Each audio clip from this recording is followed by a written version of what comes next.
اس ایمان کو تقویت پہنچانے اللہ سے جڑنے کے لیے نماز ہے کہ نماز پہلی امتوں کو 2 نمازیں، ہمیں 5۔ پہلی امتوں کی مسجد کوئی نہیں، ہماری مسجد۔ پہلی امتوں کی اذان کوئی نہیں، ہمیں اذان ملی۔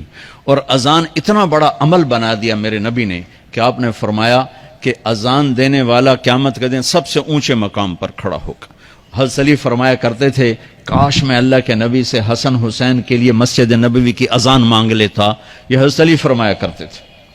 اور جنگ قادسیہ میں مؤذن زخمی ہو گیا تو اذان دینے کے شوق میں سردار آپس میں الجھ گئے، کہتا میں دوں گا، ایک کہتا میں دوں گا، پھر قرہ اندازی ہوئی جس کا نام نکلا اس نے اذان دی۔ حضرت عمر فرمایا کرتے تھے اگر میں امیر المومنین نہ ہوتا، اگر میں خلیفہ وقت نہ ہوتا تو میں مسجد نبوی کا مؤذن بننا پسند کرتا۔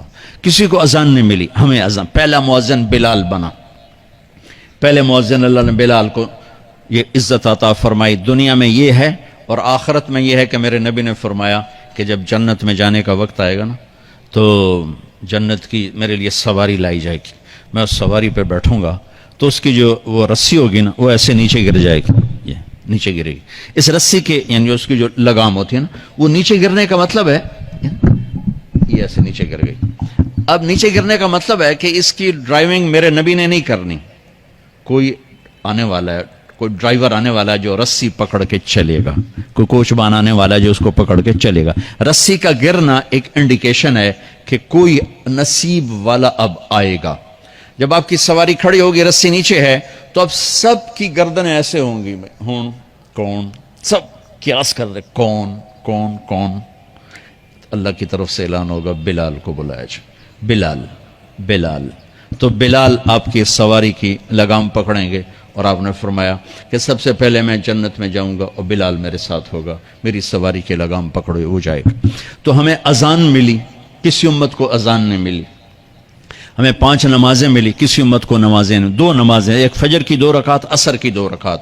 باجماعت نہیں، ان کو اپنی کتاب یاد نہیں، ہمیں قرآن یاد ہے۔ میرے مدرسے میں ایک بچہ اب ماشاءاللہ امریکہ میں وہ پڑھا رہا ہے، اس نے 30 دن میں قرآن یاد کیا۔ صبح یاد کرتا تھا، شام کو تراویح میں سناتا تھا۔ میرے مدرسے کا بچہ ہے، صبح بیٹھ کے مغرب تک پورا سپارہ یاد کر کے اور عشاء کو تراویح میں سنا دیتا تھا۔ اللہ نے میں ایسا قرآن دے دیا کہ 1 مہینے میں بھی یاد ہو جاتا ہے۔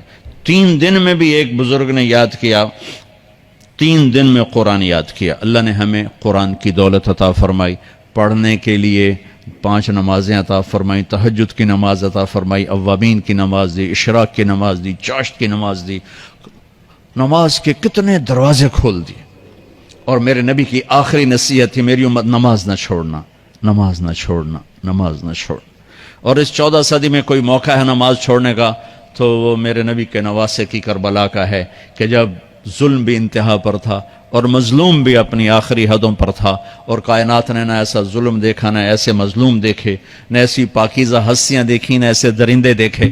تو سورج ڈھلا، نماز کا وقت ہوا ہے، تو آپ نے سبحان اللہ، آپ نے زہیر سے فرمایا کہ شمر سے کہو نماز پڑھنے دے، نماز پڑھنی ہے، امت کو پیغام دینا ہے کہ یہ کسی حال میں چھوڑنے کا کام نہیں ہے۔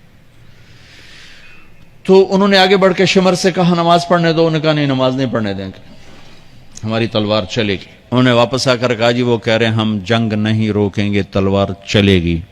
تو پھر یہ نہیں فرمایا اچھا چلو ٹھیک سر دیو، فرمایا اچھا آدھے نماز پڑھو، آدھے جنگ کرو۔ آدھوں نے نماز پڑھی، آدھوں نے جنگ کی۔ پھر انہوں نے جنگ کی اور پہلوں نے نماز پڑھی، اور عصر سے پہلے سب کے سر کٹ کے نیزوں پہ چڑھ گئے۔ یہ وہ ہستیاں ہیں جن کو میرے نبی نے کہا میری آنکھوں کی ٹھنڈک حسن حسین، میرے جگر کے ٹکڑے، میرے جنت کے پھول، پتہ نہیں کیا کیا تشبیہات دی ہیں میرے نبی نے۔ اب جنت کے نوجوانوں کے سردار حسن اور حسین۔ اور پھر نماز نہیں چھوڑی۔ ان کو جنت کی بشارت تو ماں کے دودھ پیتے مل گئی تھی، کربلا کی وجہ سے نہیں ملی سرداری ان کو، وہ تو ان کے سر کا صحرا ہے الگ۔ ان کو سرداری جنت کے ملی ماں کا دودھ پیتے ہوئے کہ جنت کے نوجوانوں کے سردار ہیں حسن اور حسین۔ نماز نہیں چھوڑی میرے عزیزو، نماز نہ چھوڑ۔ اللہ کا شکر ہے، میں آپ بچوں کو دیکھ کے مجھے اپنا کالج کا دور یاد آ رہا ہے۔